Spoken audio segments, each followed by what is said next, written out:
Hello, welcome to this AP4D webinar on development disruption. What does it mean for Australia? My name is Melissa Conley-Tyler. I'm the Executive Director of AP4D, the Asia Pacific Development Diplomacy and Defence Dialogue, and I'm joining you today from the Anawan lands of the High Country of New South Wales. I pay my respects to Elders past and present and welcome any Indigenous people who are joining us today. We are absolutely delighted that we have such a huge group who are joining us today. We have over 300 people who have registered for this event. We know some of you will be watching live, some of you will be watching after the event. For those who are watching live, we have live captioning available, which is very helpful if you're in a noisy environment. And we also have chat enabled. We won't have a formal Q&A session today because we have an extraordinary panel and I'm afraid I've given them the time. But we thought you having a chance to put your thoughts in chat, some reactions, that's a way for you to share your thoughts with this panel. And if I get a chance, I will try to refer to some of the points you've made in there. So what we're going to do today is I'm going to give a quick update on what has happened in global development funding over the last couple of months, because it's been quite a ride. And then we have an extraordinary panel who are going to take you through perspectives on what is the impact across the region and globally, and then what should Australia's response be in a policy sense. So to just take you through where we're at and what we've seen so far, I know looking at the people who are joining us, there are very, very many people who have been part of all of our work for a long time and know us well, but there's always a few people who we're meeting for the first time. So I should just quickly introduce what AP4D is and why we're running this event. So AP4D was established by people from defence, diplomacy and development, and the things that don't start with D, like trade, international law, law enforcement, etc. The idea is that in a difficult and contested world, we need all our tools of statecraft. And we talk about development as one of the key tools of statecraft, something that needs to be at the heart of Australian foreign policy. Over the course of the 3 years since we're established, we've looked at a range of important topics, and we've put in those development, diplomacy and defence perspectives to make sure that when we're addressing global problems, we're thinking of all of those tools. Now, if we think about what's happening at the moment, it makes us think very seriously about how important development is as a tool for international statecraft. So what we've seen in the last couple of months is we've seen the second Trump administration issue an executive order which put a 90-day freeze on all US foreign assistance. This was unexpected. I think there were very clear indications from the first Trump administration and from, say, the Heritage Foundation's 2025 Project 2025 document that there would be some changes. But the idea that every single program would be immediately frozen pending review, that was not what was expected. There's been essentially the dismantling of USAID as an organisation. It may continue to exist in some form, but in nothing like the form that we have seen. And to add to this, the United Kingdom announced that it would cut its aid program by 40%. This is in the context of the US withdrawal from its previous support for Ukraine and a sense that Europe had to step up. I would say that was very unfortunate to put development in that category, but that was the reasoning. And so our best guess at the moment is that if we look at what's happened with USAID, what's happened with other countries, that we're looking at a truly significant change. So this matters because the US is was the largest donor to global development by amount, not by generosity. Other countries give more of a percentage of their economy, but the US was biggest in dollar terms. So if you're looking at the sort of cuts we're looking at here, you can see that's a huge drop. And can I say here, I am so delighted that I'm able to use figures from our great friends at the Development Policy Centre at ANU who've been tracking this the whole time. So I am very gratefully standing on the back of their great work here. So in terms of countries that are going to be most affected, you can see there some of the ones that were most dependent on USAID. And in terms of sectors, there are also going to be particular ones that are hit. So health is an area where the US was the major global donor. As well as the sort of bilateral side, we've also got to think about what it means for the international system. And so international organisations within the UN, and also the multilateral development banks, World Bank, Asian Development Bank, which are very important in our region. And on climate, which is of course a vital issue, you can see that the US was a very significant provider of international climate finance, and with both the aid cuts and the withdrawal from the Paris Agreement, again, that's going to have enormous impact.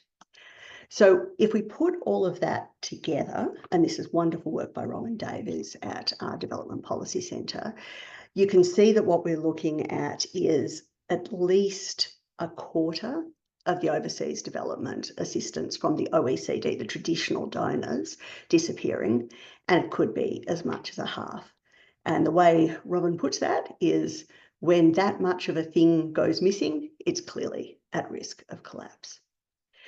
So with that sobering note, we have a fantastic panel who are now going to take us through, first of all, what the impact of these cuts are, and then talk a little bit about what Australia can do. And as I've said, please do use the chat as we're going to share your thoughts. Those will get to the speakers, they'll be able to see them, and that's a great way for you to communicate. So I'm going to start off, if I can, with Professor Joanne Wallace. She's a member of AP4D's advisory group. She's a Professor of International Security and Defence at the University of Adelaide. At the moment, literally right now, she is teaching at the Australian Defence College. So she has recorded for us her thoughts on the impact and what Australia's response should be. Hello, I've been asked to speak briefly about the possible implications of the US's aid cuts on the Pacific. Well, the good news, if we can find any good news in these dark times, is that the US is not a major development player in the Pacific compared to partners like Australia. This is not to understate the role that individual US programs have played, particularly in respect of health, environmental conservation, and economic development, but overall the US is nowhere near a larger player in development as Australia. The US also has a track record of failing to deliver on its promises in the Pacific.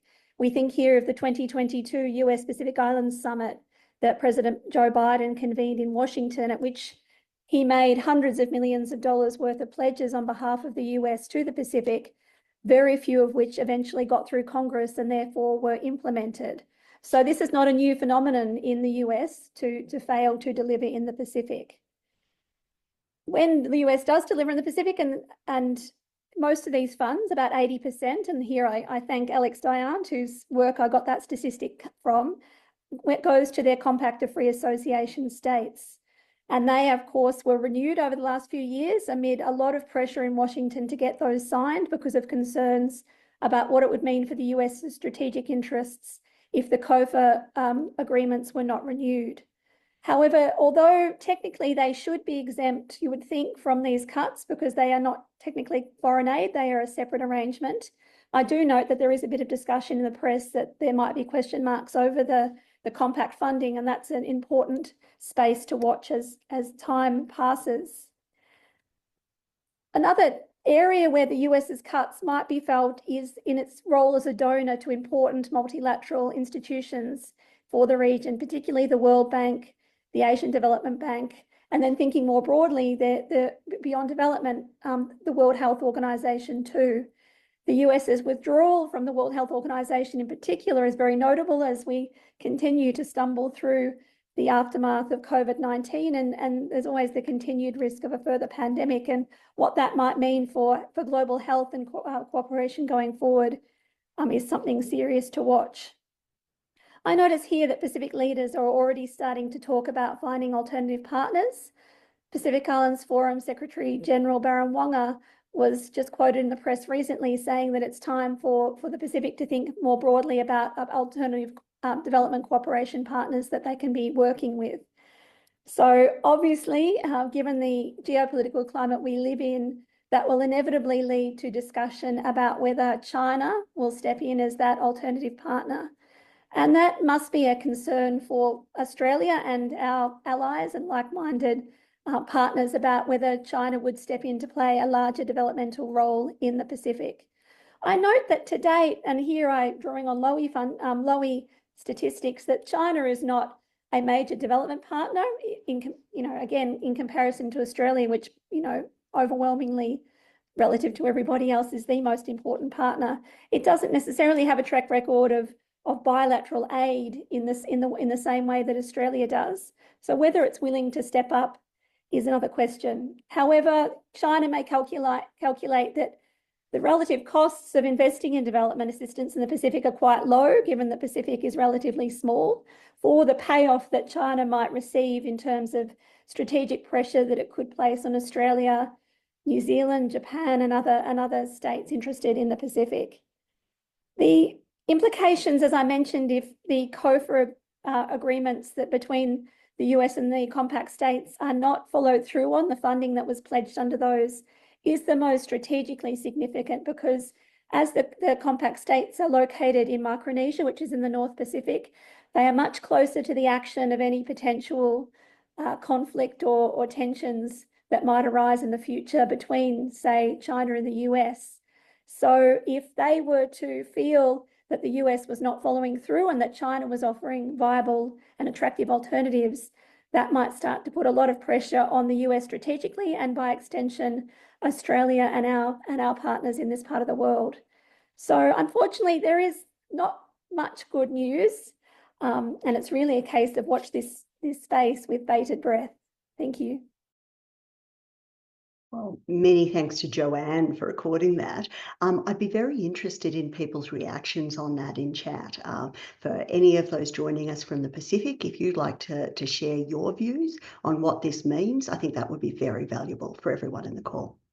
So I'd now like to turn to Southeast Asia, and we're delighted to have from the Development Intelligence Lab, Senior Analyst Mira Sulistianto, who's been doing a lot of research on what this means for Southeast Asia and what Southeast Asia wants. So please, over to you, Mira.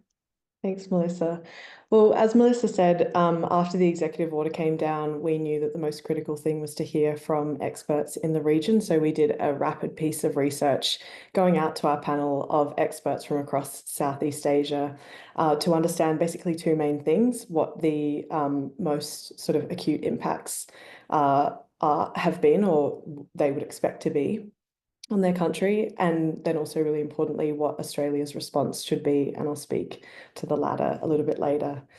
But these, I'm going to sort of go through then a couple of the strongest points that came out from these 100+ Southeast Asian experts. And I will just note that this is testimonies that we collected sort of between approximately the 13th and the 21st of February. So naturally things have shifted a little bit since then. But some of the kind of strongest messages that came through, some of the most immediate concerns, are the things that you'd really expect, and that I think a lot of us have been hearing a lot about: disruptions to service delivery and health, education, disruptions in humanitarian assistance, unexploded ordnance clearance, and so on. It's obviously really difficult to get the full picture of what that level of damage as a result of services falling over really looks like. We may never know the true cost. But a couple of the sort of key quotes that I wanted to pull out from these experts include one from an expert in Laos: the potential termination of USAID funding would profoundly affect healthcare providers and individuals reliant on critical HIV prevention services. and feedback from an expert in Cambodia saying, you know, the suspension of US aid severely hampers Cambodia's efforts to clear landmines. And on that latter point, we've already seen reporting from Khmer Times and Al Jazeera that Beijing is likely to step in to backstop programs like that in Cambodia. And then, of course, we saw a lot of responses about what this disruption to organizational core funding would look like, and that kind of attrition within the broader civil society ecosystem. Because what we know happens here is a real domino effect, where these CSOs are operating on very small margins of financial sustainability. Once that's disrupted, it can be hard to recover and can result in ceasing operations permanently. And I'm sure Matt and others on the line will speak to this in more detail, but just to note that that came up again and again as one of the major concerns for these experts. But then there were a fair few experts who really spoke to some of these longer term concerns around sort of degradation to overall development efforts, development partnerships, the losses that are really going to be hard to come back from. And I wanted to highlight particularly a couple that came through with regard to US support to democracy and human rights activity. I think Bethany will also speak a little bit further to this, but I wanted to call out a quote from an expert in Indonesia who said, and I quote, "The most significant impact is to organizations and initiatives which focus on issues of democratic governance. Due to the highly political nature of their work, there's limited support, with most bilateral agencies nervous about the impact on their relationships. Australia's close vicinity to Southeast Asia, and particularly to Indonesia, is a good example, where USAID fills the gaps on matters too sensitive for Australia to openly support."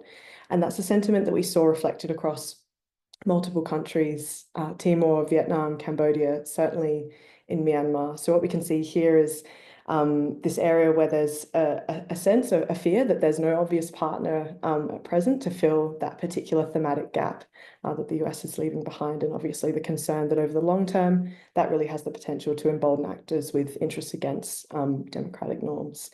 And then the last point that I'd make is quite a few experts talking about sort of the loss in sort of soft power influence that the US stands to have. So one expert said of the Philippines, you know, the US has strong ties across many sectors in the Philippines, but the aid program has the widest reach and the most positive public perception, which is not the same for its military, security, or economic presence. So really speaking to these relationships that are built via development partnerships that are valued and that form this important part of, I guess, the quilt of international engagement that makes for stronger ties between nations. So I'll finish there. I'll speak a bit more to these experts' advice on how to respond in the next session, but I just really want to make an acknowledgement again to these experts who shared these views. I know that some of you might be on the line today, and we just thank you wholeheartedly. It's absolutely critical to get this insight in such a timely manner. But I'll leave it there for now. Agreed, and it's great to have those insights. What I would say, anyone who has been involved in that research, or any other Southeast Asians who are on the call today, who are watching in what's happening in Southeast Asia, please do feel free to share that in chat. I think it's very useful for us all to get that information. Now, Mira, I think you've partly answered the question that Jerry Kuravanisov has put in around, you know, could China step up? And I think Bethany's going to continue on this, because when we're looking at things like democracy promotion, human rights, civil society, we're probably pretty sure China isn't going to set up. Now, Bethany, you're the head of China Investigations and Analysis at the Australian Strategic Policy Institute, and you're one of the first people who really raised the alarm on what this means for civil society and human rights organisations in China. I'm interested in that and your take on the broader geopolitics of what's happening. Sure, thank you. And thank you so much for this invitation to come and speak today on a topic that I care really deeply about. Now, we're talking here about two separate things that tend to be conflated and are closely related, but just from a US budgetary perspective are separate. One of them is USAID funding, and one of them is State Department funding. And I'm separating those slightly for a portion of what I'll be talking about. When the order came down to dismantle USAID, freeze all its programs, freeze its funding, at the same time, there was the same order also was sent down to the State Department, and the State Department provides millions and millions and millions of dollars of funding for all different kinds of programs through all kinds of different offices. And a lot of international programs, some of what it does overlaps with what USAID does, and some of it doesn't. But a lot of it is going to support, societies, democratic societies around the world. So from my vantage point, I have worked on China-related issues for 20 years, the past 10 years before I joined ASPE as a journalist. And over the course of that time, I have interacted and relied on all kinds of nonprofits and NGOs and advocacy organizations and research organizations that do work on China. Journalists and many others in the information ecosystem about China rely heavily on these organizations. And they do all kinds of work that cannot be done in China anymore. After 2012, and particularly after 2017, Xi Jinping's crackdown saw an exodus of any foreign-funded NGOs in China. They moved to Hong Kong, they moved to Taiwan, they moved to the US, they moved other places, Europe. And so we've already seen that kind of hollowing out inside of China. But China's civil society now, what supports it are these organizations that are spread outside of China's borders. And they provide critical information about what's happening inside of China, what people's lives are like.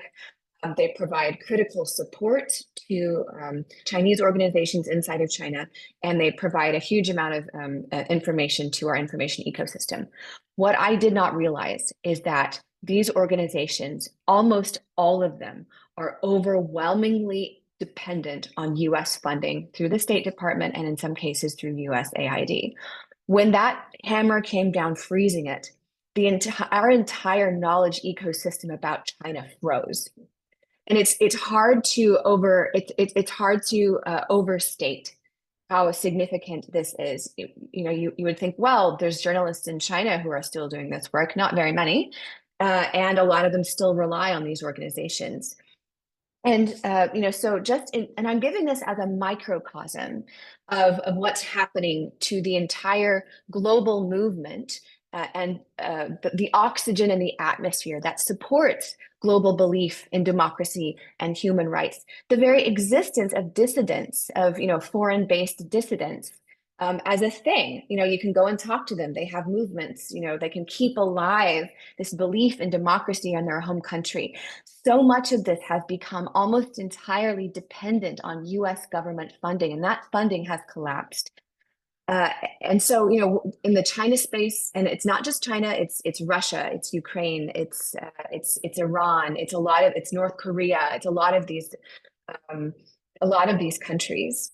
I think as a democratic global society, we have taken for granted that there are such things as dissidents, that they have organizations, that there are pro-democracy movements based outside of countries that are not democratic. We've thought this is just the natural order of things. In fact, it has to be supported by governments in many cases, especially in the modern era, because there are such, in the case of China, for example, there are such heavy pressures on businesses and philanthropists not to support this kind of work. So this is one example of a major hit to the entire concept and belief in the idea of democracy that the US government actions have had. Now, I want to also talk about a couple other aspects related directly to USAID. We've already seen that the Chinese government is coming in and directly offering money for development programs that have seen their funding frozen, and I have a couple of examples ready. So the US canceled 2 aid projects in Cambodia in February, one for child literacy and another for nutrition and development for children under 5. And just 1 week later, China's aid agency, which is ChinaAid, announced funding for programs to achieve almost identical goals. Beijing also announced an early childhood development project in Rwanda to replace a US aid one. There's been offers to make up for funding gaps in Nepal, for example, which is a very geostrategically critical country nestled between India and China, It's the home of important resources and has geostrategic implications. And just to talk about then the USAID programs that support democracy, you may not be aware that USAID has provided millions of dollars in funding for the Tibetan government in exile in India. It's not their only source of funding, but it's a key one. We have just assumed that the Dalai Lama can just keep on doing the Dalai Lama stuff, right? What if he can't? The Tibetan movement, the global Tibetan movement has been deeply dependent on this as well. And to the question of, wouldn't it be okay for China to come in and offer replacement funding for this? Now, I welcome China being a more responsible player, taking greater responsibility for development. They do not they do not bat at their level when it comes to that. And China has no intention of going in and replacing dollar on dollar all of these programs. That's not the kind of power that China is. So on the one hand, do I welcome this kind of funding? Yes, I do. However, it is very inaccurate to say that it is that there's no strings attached. There are very clear strings attached to all Chinese government funding all the time. It's just different strings. And those strings are to support China's vision for an authoritarian-friendly world order. So, for example, if you look at countries that have signed on to China's program, the Belt and Road Initiative, which is infrastructure building, those countries overwhelmingly vote as China wants them to vote in the UN, for example, and do other actions at the UN. And so China uses that funding to strengthen an authoritarian vision for the world. And that is highly undesirable. I think have I just about hit my time limit? I am going to come back to you in our second round and really ask what we can do about that. But can I say thank you to Talal Raza, who has responded to Bethany's comments with an example of what's happening on the ground with some digital rights organisation and human rights. So I do want to go now to Jenny Gordon. Dr. Gordon is representing both Lowy and ANU. She's been looking at the disruption that the Trump administration has been causing everywhere, including in tariffs. And I'm interested in your take, as an economist, thinking, we now see development assistance as being one of the tools of economic statecraft. This is going to have an economic effect. Please tell us what you're seeing in terms of impact. Thank you very much.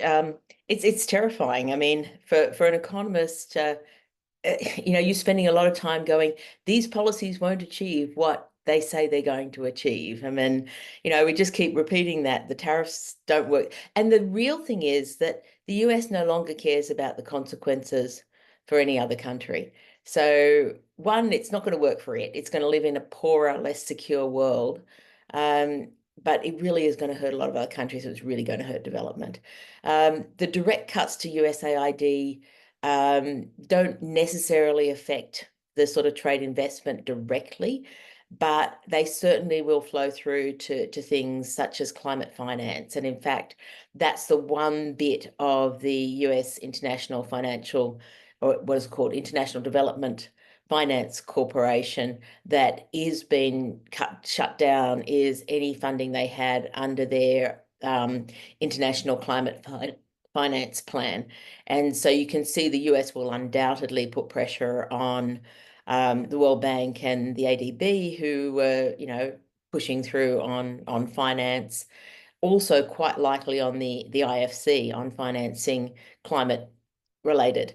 Energy efficiency is fine. So we may be able to rebadge a lot of the green energy investments as about energy efficiency, which would be helpful. But you could see that there's going to be a real struggle of getting enough climate finance. Climate adaptation funding would also tend to be quite difficult to justify if you actually read the way the Trump order has. So this is the first problem. So these countries still need power. They still need to, currently they don't have, the development requires a period where your energy use per unit of GDP tends to go up. And so you've got these very countries that really haven't contributed much to the climate problems that we face, and yet they're the ones who are going to face the penalty. As they grow, we wanted them to grow green rather than grow using cheaper, dirty finance, coal, fossil fuel power. And what we're going to see instead is they'll have to do that because they won't have the option, which is really kind of problematic for the rest of the world. So that's one big chunk of problems I see. The other big chunk of problems really comes around the retaliatory tariffs, the fact that this may not be constrained to a sort of a trade war between the US and everybody else. The US is a big market, and countries that have sold a lot into the US will be looking to push product into other markets. Other markets might feel that they're trying to develop their industries and be competitive. They'll use anti-dumping actions, and so they'll put up their tariffs. And you can see how this can escalate into a real sort of tariff trade war that slows economic growth. The costs inevitably fall on people in lower income brackets. And so you're going to really push back on the development opportunities. So not only are you going to lose the gains, you potentially could have a real problem of everybody moving to sort of behind protectionist walls. This is terrible for Australia as well as for countries in the Asian region. Countries in the Pacific, probably not quite so directly affected because that's not their development strategy, is not going to be built around, manufacturing, as a lot of other countries need to develop, use that as their development strategy. So overall, we've got some real risks on the horizon. The US pulling out of a whole bunch of agreements leaves us with not a lot of levers. I mean, I think the levers need to be countries getting together and making sure that they don't start beggar thy neighbor policies themselves. It's quite interesting to hear, the sort of the China pushing for an authoritarian world order. I think right now we have Trump, might is right, pushing for an authoritarian world order too. And so when you have the US wanting that as well, it gets really scary. So I think there's a whole sort of flow-on effect through to trade and investment through this. There's some very, very dangerous proposals, such as the Mar-a-Lago Accord, sitting there, that if they currently, I don't think it's getting taken up. It's Stephen Mirren's kind of baby. It's got this master plan, which is to force governments holding US treasuries to convert them to zero interest 100-year bonds, basically a default. If the US defaults on treasuries, what's going to happen to the global financial system? If the US does the sorts of developments with the cryptocurrencies that it's thinking about, are they looking to stabilize crypto? And then what's the role of crypto versus the role of the US dollar? So does that undermine the role of the US dollar? What are the consequences of that? How will the US behave? We just don't know. So this is a very, very scary period, and the standard development strategies we had were already under risk from digitization, automation, and this is just sort of means we've got to completely rethink the economic development paradigm, and I don't think anybody's got their head around what that could look like. Thank you. And I think that just takes that into that wider discussion that we need to have in our mind. Can I thank Tracy Holmes, Alireza Yunispour and Matthew Keane for their comments that are coming through.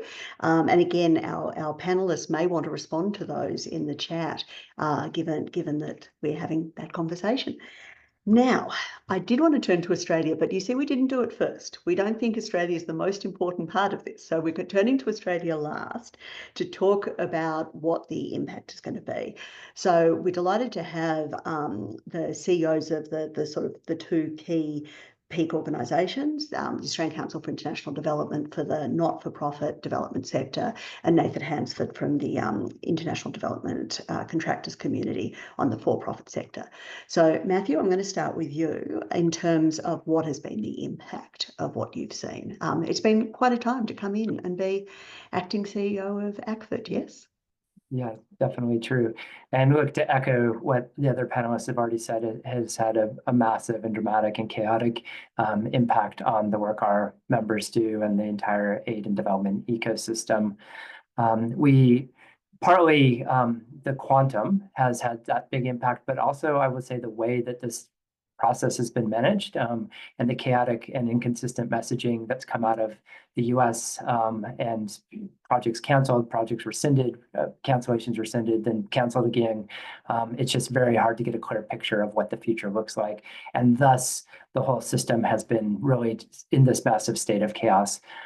Just talking at the the community level in terms of the implications and the vulnerable people who've been impacted by this. When we did a survey of Australian NGOs, it was interesting to see that actually the majority of the impact, and about $350 million that we tracked in our survey, which is just a partial picture of the Australian NGO landscape, was the whole global development ecosystem and projects that they were involved with, their partners were involved with. So 350 million, most of that in Africa, and that's a reflection actually, and this is where the Australian public's interest and what they support versus the government's focus on the Pacific, there's a little bit of inconsistency because the majority of international NGO work out of Australia actually is towards Africa. That's because the development needs there are greater than in the Pacific region, and then behind that, South Asia, Southeast Asia. So, but within the Pacific region, $120 million worth of projects have been impacted. So while we've already, several of the panelists have made the point that USAID is not the biggest donor into the region, it's still material in terms of the impact. And the types of projects, range the entire development ecosystem: education, health, vaccinations, rights-based programs, climate, gender. Everything has been frozen. So that's looking at the project level. Looking at the ripple impacts at a little more systemic level for the NGO sector, the US government and USAID has actually been known for being very realistic in how they pay for indirect cost recovery. And I say realistic because many governments try to underplay the cost of indirect cost recovery or the cost of delivering programs. And so governments, including Australia, don't really pay the true cost for NGOs to operate, whereas the US actually did have a system where they fully funded. Now, what that meant was that many Australian NGOs had to cross-subsidize work that they were doing from USAID grants or from their global federations. And having lost that, and much of that's not going to return, organizations have had to rethink their models. The implications for NGOs has been, some of our members have talked about thousands of staff have been let go across their kind of global federations. Lots of them have had to let staff go here in Australia as well. Field offices in the Pacific region have been closed. And then if you look at the impact on local civil society organizations as well, it's been quite dramatic. I was talking to a member of one of our peak sister agencies in the region, and they were just talking about the number of offices that had closed, projects frozen, staff let go. It has created an incredible cash crunch on the entire sector as well, because not only did they freeze funding, they didn't pay contracts that had already been expended. And so organizations really needed to have a strong enough balance sheet that they could manage through that, because just because the US government says you can't fund things doesn't mean the labor law lets you stop employing somebody, or your lease agreement, or other commitments that you've made that also might be around the ethics of the communities that you're working with or the medicines that are being delivered, and organizations taking that principled approach. Humanitarian crisis in our region, the biggest one who's been impacted is Cox's Bazar, the Myanmar refugees. 54% of the assistance into Cox's Bazar was funded by USAID. That's left a huge gap. Right now, I think people are living on $6 a month is what's left. So huge needs, a huge funding gap. And that creates all sorts of instability questions, as well as the humanitarian crises. And that's just within our region. The other thing I'll mention is certainly the narrative, stepping back from commitments like the SDGs or the multilateral systems, or these frameworks which have been the bedrock for how we've thought about development commitments, not just from a government standpoint, but also from how NGOs operate. Those have all been called into question. The US is doing, we haven't mentioned it, but they're doing a 180-day review of their commitment to the multilateral systems. And certainly the rhetoric has been around stepping back from a lot of those commitments. So it's not just going to be the USAID and State Department funding, it's going to be the way that they view the world and the way that they play within the world, and how other governments start to respond to that or follow suit, which is certainly a concern. I'll mention just two last things, as I know I'm running out of time. One is the ideological impact. So my colleagues have mentioned already the impacts on rights-based work, and we know that that's, you know, human rights, gender rights, First Nations rights, all of these, freedom of speech, democracy building, all of these are ideologically opposed to where the US government is saying they're going to prioritize funding. This morning, I saw a report that said that that I think is the most accurate report we've seen of funding cut. And the numbers were 100% of USAID's commitments to civil society projects have been cut and won't be restarted. 97% of their funding to work doing good governance and governance building, and that's going to include things like rights-based work. That's going to include things like journalism, radio, those sorts of things have been cut. Conflict mitigation, 99% of the programming, but also just core work of development practice. 92% of maternal child health programs that they funded are going to be frozen or stopped long term. It's also had a chilling impact on agencies, and this is an interesting one. But certainly speaking for our members, many of our members have looked to the peak to speak up on their behalf because they're worried about retribution if they say something critical of the US administration, or they say something against that and the retribution that they might cause. And we've even seen organizations, not just in Australia, but around the world, who are taking anticipatory measures saying, well, we think this is the way that the US or other donors are thinking, and so we're going to start cutting those programs back before we're even forced to do that. So boards are starting to have this debate, you know, are we going to stick to our principles? Are we going to continue to do DEI work and talk about that, and rights-based work and climate justice and gender justice? Or are we going to pivot our approach? And so those are some big existential questions that are going to reshape the sector as well. Yeah, and that is the time we're in. Nathan. Thanks, Melissa. Look, it's always easy going last when you've had a lot of important things said by a lot of my colleagues today. So I'll try and really focus in on how this is affecting contractors and why that's important in the aid delivery section of our sector. Look, just to be clear, IDCC represents contractors in Australia and globally, and we look at ourselves as representing contractors who work in the for-profit, but the profit-for-purpose sector. So, you know, similar to what Matt was saying, we've seen real severe workforce instability, and it's left us, I think, in the sector with a significant brain drain in the US, and that's sort of reflective of the globe as well. A lot of the leading US contractors had to abruptly furlough or terminate hundreds of staff in single organizations, and we've seen that be replicated across the sector with thousands of development specialists looking for new industries to work in. We've also seen and heard from a lot of our local subcontractors who've really been left kind of hanging, to be honest. Some of those smaller local partners out in the Pacific in particular, who are reliant on those stable disbursements from USAID, they've all found themselves stuck with unpaid invoices or zero notice terminations, and they've had to lay off, I think, as Matt was saying, you know, local teams and close offices completely as well.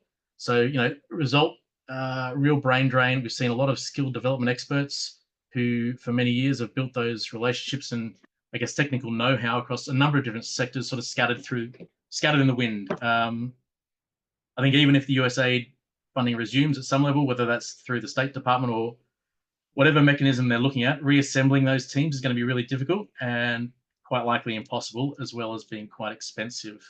Matt mentioned before, but there's been a massive financial uncertainty with contractors. There's a real cash flow crisis, which has been crippling for a number of companies. Number of unpaid invoices. We've heard stories of invoices that are remaining unpaid since late last year. And, you know, this is despite now all of the court outcomes ordering those payments. We're still seeing contractors awaiting payment of invoices now for a long time. For mid-sized contractors or smaller consultancies, this has meant, you know, really serious cash flow issues, and we can expect some companies to go under. And even if you look at some of the larger contractors, especially those that were highly reliant or dependent on USAID, that's had significant impact on their resourcing. Also, just going through a lot of those legal issues. You know, there's been no focus on development when a lot of the contractors are having to deal with litigation or negotiations over partial payments or non-payments. It's just halting projects that are not USAID focused. So, you know, a lot of effort going into those activities at the moment just takes us away from development as such as well. We're also seeing, and Matt talked a little bit about this as well, and so some of my other colleagues, a lot of strained relationships, in particular in Pacific, and reputational fallout, not just for USAID, but for, I think, donors in general. So a lot of lost trust with partners in the field. It's difficult for contractors to try and explain to local counterparts why USAID and other donors have abruptly pulled the plug. There's a lot of skepticism, I think, as well from folks out in the field, our partners in the region, about Western donors as a whole, as a group. And that opens the door, as we've spoken about earlier today, about other funders being able to step in. So we've already seen that on the ground. We see disrupted multi-donor projects, in particular those that come through the multilaterals. And as that money disappears from the US and Europe in particular, we've seen programs collapse, and it damages all of those other donors, even I think Australia as well, even though, we've seen a lot of positive news coming out of the Australian aid budget this week as well. So, I think there's been a lot of work done by DFAT and the posts in the region, and we still need to continue doing that. We certainly encourage all of that engagement. And we know, look, this is not just the US, right? The UK has shifted, halving their aid budget effectively, and we're all, as contractors, looking at a shrinking pool of opportunities. Hopefully that doesn't go at the pace of the US. Other European countries as well. Importantly, I think we heard from ANU the other day, Germany and others have scaled back or reshuffled those aid budgets, especially since COVID. It's not just been in the last couple of years. So, it's not just a US problem, and it's still a risk in Australia in the future, despite that positive news that we had coming out of the budget this week. And I just kind of wanted to finish up a little bit about the politicization of aid as well. So aid, it's difficult for us who are working in the sector to understand this, I think, but aid, it's not often that popular with the public. Clearly the case in the US at the moment, and that's the narrative that's come across. It's been weaponized. There's a lot of misinformation out there. And I think, with the abrupt funding shifts becoming a little bit more acceptable in the public eye, it becomes easier for our politicians to make those types of funding cuts. So I think the underlying lesson there for me is that public attitudes are really important, and they can drive those swings in funding as well. And that Australia hasn't always done a great job at the messaging. I think we need to focus on that. So I think just to round it out, impact for contractors has been major operational turmoil. We've had cash flow issues, eroded trust on the ground, but importantly, that halts all the development programs and leaves vulnerable people a lot more vulnerable. No, I mean, you've talked about the loss of skills, the loss of trust, the politicisation. We're now turning to look at what Australia can do. And I'm going to take first, not let it be politicised, but what other prescriptions do you have for what Australia you think should be doing? And I'm asking each of our panellists to keep nice and quick on this. I am also going to ask everyone in the room, we still have almost 160 people who are with us, if you have ideas, if you have things that you think Australia should be doing, please put it in chat. This is your chance to influence us. These are some of the advocates who are out there trying to make the case, and anything you tell us and give us is useful. So Nathan, can you give your very quick, what should we be doing about it for Australia? To me again, okay, no problem. Look, we don't have a lot of time. I guess what's Australia's response? What should we have? What's my key message? Well, I think we just need to ensure that we're stable, predictable, and we really focus on the strategic nature of our engagement, especially in the Asia Pacific. But I think that's something that we already do. I think we just need to continue doing that. We've seen a lot of issues, as I spoke about, with the predictable funding and timely payments in the US. Australia's strength is stable multi-year commitments. We already do that really, really well. So we certainly don't want to replicate any sudden stops that we've seen overseas. What else? I'll try to rush through this. I think we need to kind of minimize that stop-start politicization. We're seeing that in the US a lot. I can cut that short by saying bipartisan is the only way to go for the aid program. We need to sell the aid program and be better at our messaging and be a little bit more adaptable. So I think that, given that cutting aid can be fairly populist, we should continue to clarify why it really matters to Australia and show our taxpayers how the investments really yield those, yield stability and benefits both here in Australia, but also in our region as well. I think, engaging those that deliver on the program in any scenario planning, should we have any policy or funding shifts, and really leverage off the donor coordination that we're already doing. I think, look, just to be clear, our best response, just double down on what we're doing well. Consistency, transparent engagement, public messaging, although I think we need to work a little bit more on public messaging, to be honest, is my view of where Australia needs to go. I've hopefully cut that short enough. Got it. No, that's beautiful. So I heard that as don't do stupid stuff and explain the benefits. Matthew. Yeah, thanks. I'll be brief. I will echo that idea about investing in development communications and just making it clear why that's important. If you look at how much is spent on defense communications versus development, it's a huge difference in terms of what the government spends. So how do you tell the story about one of the really important tools of peace building and statecraft? And I also think Australia needs to really lean into this as an opportunity, especially to work with other middle powers in the region like Korea and Japan, who have growing aid programs, who have innovative ways of thinking. So how do we work more closely with them for the needs in our region? I also would suggest that Australia has an opportunity to play to its strengths. It has a history of being a real ambassador of programs such as disability rights, gender rights, peace building and democracy building, areas that our region has said are incredibly important to them, climate justice as well, climate work, and look at increasing investments in those areas, but play to those strengths. Obviously, we're not going to replace the US government in terms of how it works, but we can play to those areas of great need in our region, priorities in our region, and where our strengths are. Finally, don't retreat from multilateralism. Don't retreat from these institutions and think about, yes, they need to be rethought, but what's the role that we can play in helping craft a new way forward? Thank you. Jenny. Thank you. I think just to focus on the trade and investment, I think development finance is going to become even more important. Australia has stuck their toe in the water on development finance. And so I've been a bit against it because, it's a very expensive, high cost. So unless you're going to put a fair amount of money in and resources in to actually back it up and do it properly, there's no point setting it up, and it's better to go with the existing organisations. So we really need to think very carefully about how it's going to be cooperation and coordination. And that's not just on development finance, but it's also going to be on the whole issues on rules of trade. I mean, Australia's had leadership before, the Cairns Group.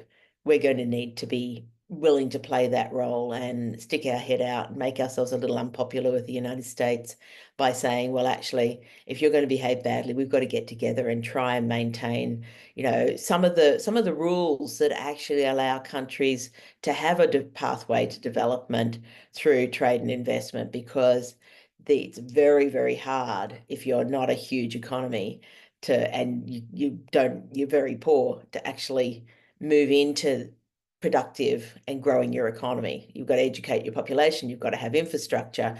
You've got to be able to produce products that to get the scale and to be worthwhile importing the technology to. And so all of those are the things that we need to be thinking about, how we can facilitate other countries to do better, and then let comparative advantage sort out what countries actually do. Less dictating to them and more facilitating the international system and trying to keep it, which did us a lot of benefit, trying to keep it out there for other countries to also benefit from it. Mm-hmm. Thank you, Jenny. I think that's responding to some of the comments I'm seeing about, with this sort of shock to the global system, having to think differently. And thanks to Anat and Mimi and Richard for their comments. So Bethany, you're quick. What should Australia do?